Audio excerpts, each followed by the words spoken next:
All right, friends. I forgot I removed the copy. This is Jocko Willink's book, Leadership Strategy and Tactics. Um, this is the cover under the cover, which I thought was pretty cool.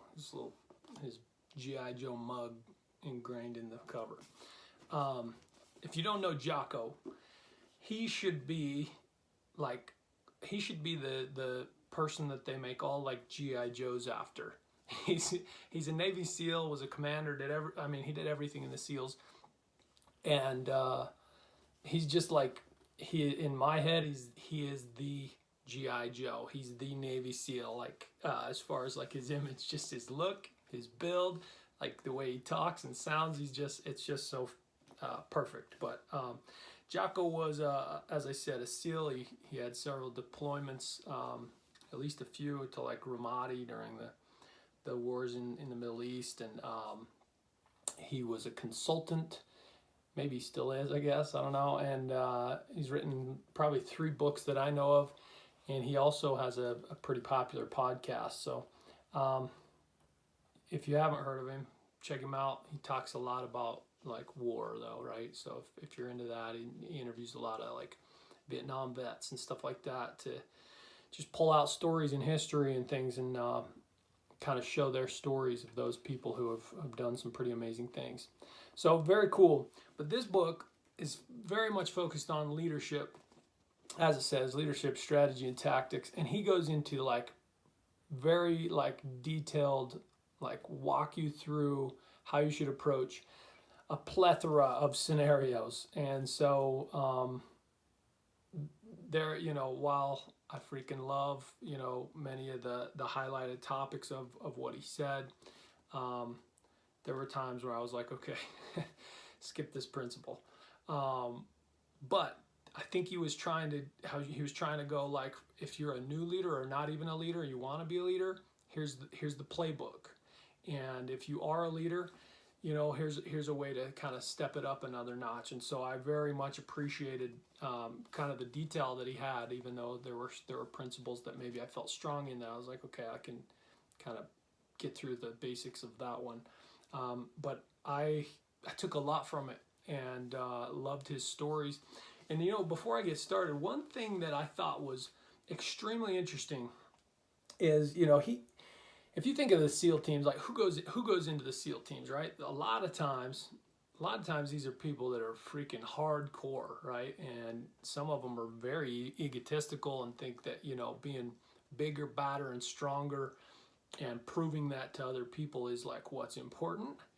And yet in the SEAL teams, you have to be very coordinated and humble and work together. And so to lead a group of people like that, may be one of the toughest places, to be a leader. I hadn't thought of it until I heard Jocko talking about that one time on a podcast. Like, these are not your just like, timid little like, not sure if I belong here, people waiting for someone to take them by the hand and like tell them what to do. These are people that like to go get in bar fights on their free time and lift like crazy and run and work out and push themselves to the limit and like want to have this attitude of no fear, right? And so it's like that's a tough place to work. However, these strategies work with them. I found a ton of similarities in like Chris Voss's book and a lot of his interviews. Chris Voss was the lead hostage negotiator for the FBI for like 14 years. And so he's like negotiating with freaking terrorists, like straight up head chopping terrorists. And the same strategies work in having empathy and, expression and like getting them to talk and things like that. And the same strategies work in Brene Brown's book, Rising Strong, or the other things that she's done, right? She's like the leading expert on like shame. And so her audience is typically people who have felt like some sort of familial shame or religious or cultural shame, and how to like break through those chains and stuff. And so it's like we have all these different levels, and then I've expressed like I did several years of like marriage counseling and personal therapy and stuff like that with different counselors, and learned many of these same strategies there. And I consider myself to be a very like middle of the road, typical human. So isn't it funny that every level, basically the same strategies work, which means there's themes in human beings, and how you currently are has a lot to do with, your surroundings, your culture, the people you've dealt with, and experiences you've had. So to start this off, he says, I often tell leaders that what makes leadership so hard is dealing with people, and people are crazy. That being said, even crazy has a pattern. There are patterns to human behavior. If you can recognize the patterns, you can predict the way things are likely to unfold and influence them. So Jocko has obviously put in his work to find those patterns and to understand what makes people tick, because he's done a great job of in his own life of exceeding typical standards, but he also is able to verbalize it and write it down. He says, one of the underlying themes of SEAL culture: you can never rest on what you have achieved in the past. You always have to improve. Per one of my upper management recommendations, I ordered a book that's I think it's called "What Got You Here Won't Get You There." A huge piece of personal development and growth through life is that you have to work on yourself, right? A lot of people miss that. They think I had that title, therefore I'm now the next best for the next title. But what if other people are working on themselves while you're coasting in your current role? Why would your team continue to follow you after you've already basically shared your strengths in the first year? Well, what makes you the leader for the next year? It's your ability to continue to work on yourself and grow. Find new angles, find new insight. Be the person that they know is out there digging, so that as they do the day-to-day work, they know that you're coming up with the plan for the next step, right? You need to continually work on yourself. So don't just get complacent. If you don't want to be a leader, you can totally find your niche and just stay there. And I do not frown on that. If that's what you're into, right? I know one of the best dudes that I know. He's so damn happy with his life, and it's very basic. He loves scenery more than anyone I know. He just enjoys the small stuff, and he's not super motivated to go get more. He doesn't care to make a ton of money. He doesn't care to have a bunch of possessions. He just makes friends and enjoys life, right? And if that's you, then good on you. But if you want to be a leader and you want to be a high level leader in any sort of organization, you've got to continually be working, right? You've got to be finding the next thing. In a leadership position, your job is not to be doing the minutia. Now, you have to do certain things that shows your team listen, I'm willing to do the junk. I'm willing to take out the trash is one of the examples in here. I'm willing to sweep the floor or make the hard phone calls or fill in when you leave or whatever. But you want your team to know that you're going to lead them, and they should expect you to be leading. So in order to do that, you can't always be on the front lines. So he says you need to detach. You got to step back, put your head up, look around, right? While everyone else, he's on guard, he's got the radios, he's holding the prisoner, whatever. I got to step back and say okay, where's the threats? Where are we going? How are we getting out of here? I need to be the leader, right? So he says by detaching physically, even if only by a few inches, and more importantly, detaching mentally from the problem at hand, I was able to see infinitely more than anyone else in my platoon. Since I was able to see everything, I was able to make a good decision, which allowed me, a new guy and the most junior guy in the platoon, to lead. He's obviously talking about a scenario where he made a call for his team in a tight spot, but it was because he stepped back, looked around, assessed. Now that should be the leader. The leader should be the one that does that. And so if you end up as the leader getting on the front lines or doing the dirty work, whatever, try to pass that off and get your head back up. let's see, let's give a little context. So I found it quite shocking, as did the rest of the enlisted men in a platoon, that Delta Charlie didn't order us around at all. He didn't come up with his own plans for everything. He didn't tell us how he wanted us to do things. He executed classic decentralized command. He told us what needed to be done and then told us to go figure out what we wanted to do to accomplish it. So this is a contrast of two leaders that Jocko had early in his SEAL teams.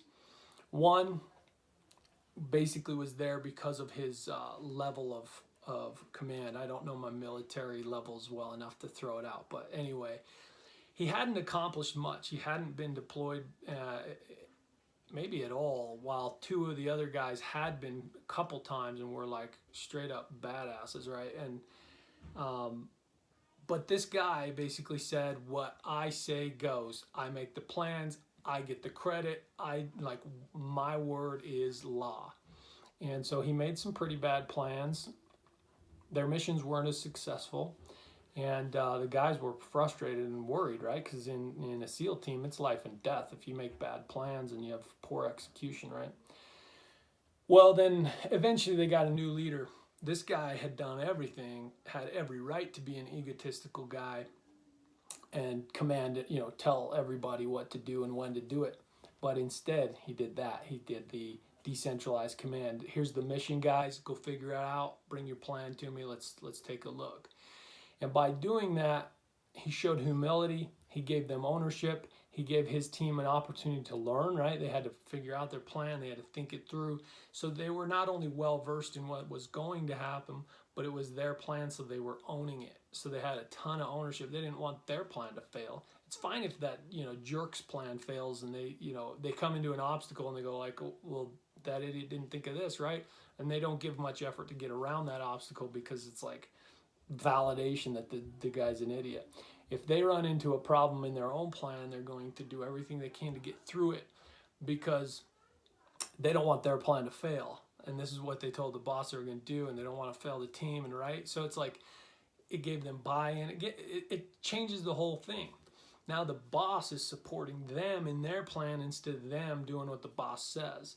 And so a different dynamic, and I've found this to be true in my teams. Now I'm not in war, but in business, I very much like to throw it on the team and say, okay, like, what do you guys think? What should we do? We'll work through it together. I'm not just going to say it's yours, do it. Like, obviously, I need to provide some insight and leadership, but very, very much want them to have the opportunity to learn, to think it through, which then prepares them to succeed when it comes time to execute. And then I'll try and put my splash on there and say, okay, here's something to be aware of, right?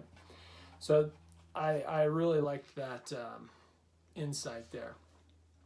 He says it's incredibly important to be humble. This was a tangible and physical action that represented pure humility. He's talking about that same commander taking out the trash. That's kind of the job of the newbies, right? They don't need, they have to do a certain amount of cleaning in their quarters or whatever, and this commander was willing to do this stuff that the newbies do, and he showed very, in their face, I'm like you guys. We're a team. We're in this together. Leadership versus manipulation. This is a strange thing. In one of my favorite books, Influencer, they kind of address this as well. Influence is a kind of a strange idea. You're basically trying to get other people to do what you see and think is the right thing to do. Now, at the same time, we're always talking about be yourself, be you, do you, right? And it's you don't have to be codependent and accomplish other people's visions of you. Now, as a leader and an influencer, I'm going how can I get other people to not do them, but to do what I need done? Not necessarily that extreme, because I actually like their personal flair on whatever it is we're trying to accomplish. But influence, trying to get people to do something. It's interesting, right? Hitler was influenced. Jesus was influential. Gandhi was influential. it can be used in good and bad ways. And in fact, if you're interested in that idea, go read True Believer. That's kind of a crazy book. But so influence, it's tough, right?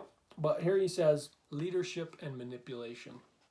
So the highest form of both leadership and manipulation is to get people to do what you want them to do because they want to do it. So how do you present things in a way that makes that person want to do whatever it is that you're trying to accomplish? Hopefully it's a team goal, but that's the highest level of both leadership and manipulation. But he says, while there are many similarities between leadership and leaders and manipulators, there is one glaring difference. Manipulators are trying to get people to do things that will benefit the manipulator, while leaders are trying to get people to do things that will benefit the team and the people themselves. This difference is stark. Okay, so once again, you got to be humble, you got to have the right goals, you got to have the mission that is a shared mission by the team, not just like, I see a benefit for me, let's try and get some people to do that for me. Leaders tell the truth. Truth and honesty are perhaps the most essential of leadership qualities. Tell the truth to your people, tell the truth to your boss, tell the truth to your peers, and of course, tell the truth to yourself. One of the hardest ones is breaking down your own biases and things, trying to figure out where you're correct and where you're wrong. My men did not want me holding security. They didn't want me staring down a hallway. They wanted me to organize supporting assets, to monitor reports about enemy activity and calculate our next move. They wanted me to lead. I could do any of those things if I was holding. I couldn't do any of those things if I was holding security.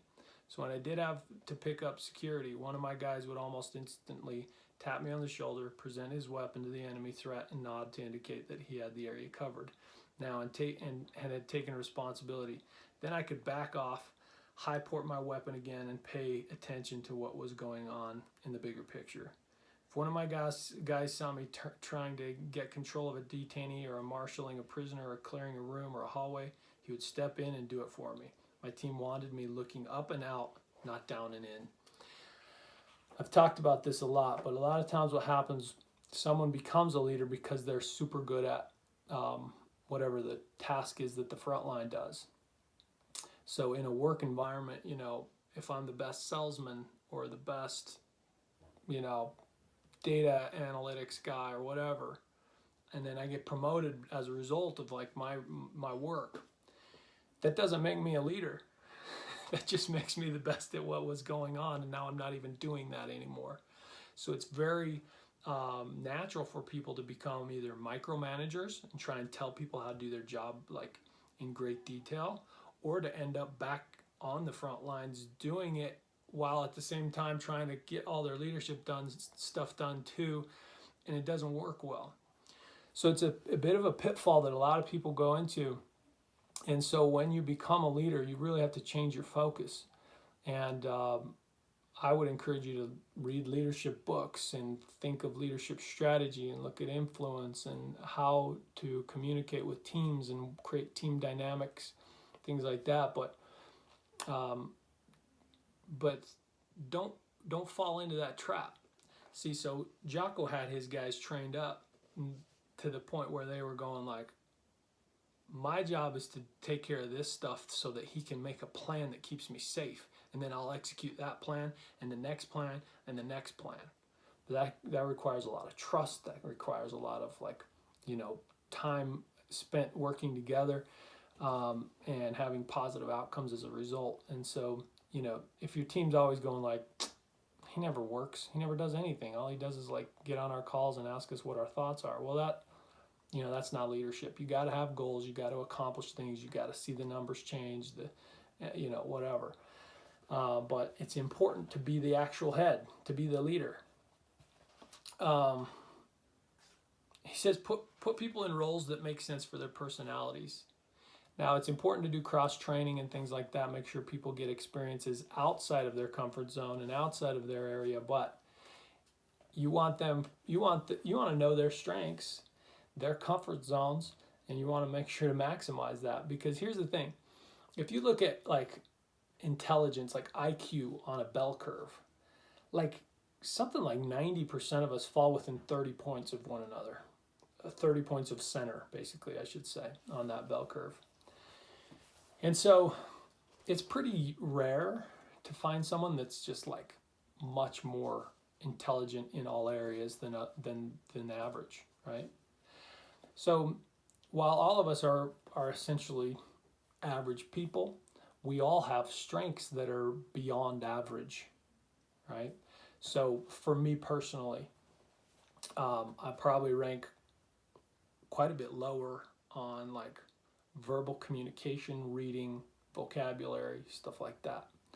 And then I rank quite a bit higher on like math, science skills, analytics, strategy, stuff like that, right? But overall, if you combine those two, I'm basically an average dude.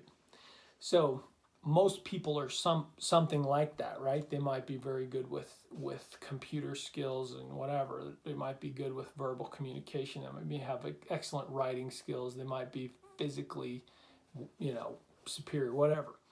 So put people in roles that make sense for them. And that is the way that you mitigate your weakness as a team and as an individual, right? And so make sure that you do the work to find out what your team is capable of and where they're good and where they're not. This one is extremely important and probably one of the more difficult and unique things to do with your team. He says, to build pride within a team, you have to put the members in situations that require unity, strength, and perseverance to get through. You have to push them in training to the point where they are truly tested, and in that they will develop pride in what they have accomplished. So I think a decent example of this is the movie Remember the Titans. I mean, they do it in buds, like in the SEAL teams and stuff like that. They push these people to the point of like almost breaking, where some people are breaking. And Remember the Titans, right? It's a race issue. They're trying to have a mixed race football team for one of the early ones, and people literally hate each other for dumb reasons. Well, the coach basically says, if you survive my camp, you'll be on the team. That's it. That's the requirement. Survive his camp. He takes them away for a week. They run. They get up at 3 a.m. and run. They do like 2 days and 3 days. Some kid asks for water, and he basically says, we're going to run until you're not thirsty anymore, which is, it's crazy. Anyway, he basically pushes these guys to the point where they're fighting, literally fighting each other, blaming each other, and then it just it starts to break. Like they start to see who's strong in certain areas, who's actually the leaders, what strengths each other have. They start to he forces them to talk to each other, learn about their lives and things like that. And they come out of that basically horrible experience in unity. They respect each other and appreciate each other and are willing to work together, and now they have all of a sudden this like team pride. They get back, and the community is not the same as they are. The community still hates each other, and they kind of are just like, well, I guess it's us guys. And so they as a team have pride in what they've done together just in camp. And that happens that can happen in a lot of ways. But like if you hear people talk about their business stories, they love to talk about the rough times, like if they've succeeded, right? It's like, man, remember when we were almost broke and we were working in this single office with 4 people with desks around, and it was all we could afford, and it was like every day was just like, are we going to sink or swim today? And they got through it. Now they're super successful, and it's this pride, right? It's this thing that they just get to they get a share that they got through it. They drove through. And people do that on an individual basis too. It's like they look back at their past and say like, man, it was no easy road, but look at me now, right? So if you can create that in your team somehow, now you got to be careful, because you could come off as a straight up ass. You don't want to be the jerk. But how do you create that, right? And hopefully it comes naturally. Like hopefully those opportunities come through clients and opportunity. And so it's like, look, guys, this is a big deal. We're understaffed. We don't have enough people. We don't have enough man hours, but we got to find a way. We got to make it happen. And then you go full force into it, and you find a way, you make it happen, and people are stretched, and then it kind of, relief comes, and you've accomplished your goals. And that type of scenario builds team pride. And you want that, you want them to respect and appreciate each other and find their strengths and go. Last thing I'll say here says, the why has to tie back and connect to everyone in the chain of command. Success for corporate or profit for the shareholders is not great motivation for everyone. You have to think about how the mission and the outcomes benefit the whole team, and then explain that. The frontline personnel likely don't care how much money the shareholders are going to put in their pockets, but they will care if that profit helps their job security and opportunities for professional growth. In the world of business, it's become very much about shareholders and profitability, right? Back in the day, there was a lot more like, you work hard for me and my company will take care of you and your family. It's just gotten squeezed and squeezed and squeezed over time, to the point where like there's a lot less loyalty.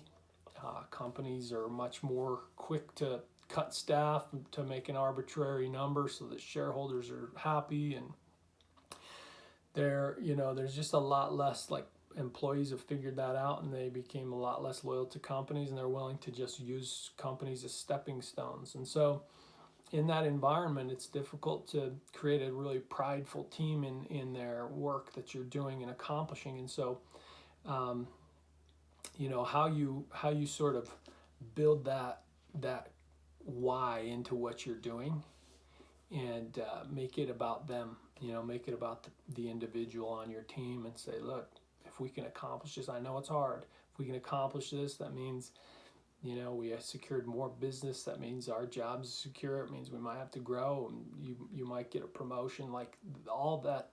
Maybe you don't say those specific things, but kind of get that idea out there that, like, the better we do, the harder we work and secure more business, the more secure we are in our jobs, and that makes people sleep easy at night. So this was a valuable book, Leadership Strategy and Tactics by Jocko Willink. This might be one that I pull out every once in a while when I'm stuck on some team issue, but I'll throw a link in. As always, I'll put it on the website. So thanks for watching. Hit the like button, hit the subscribe button, so that you can get my latest book reviews, leadership strategies, financial strategies, and appreciate you watching. We'll see you on the next one.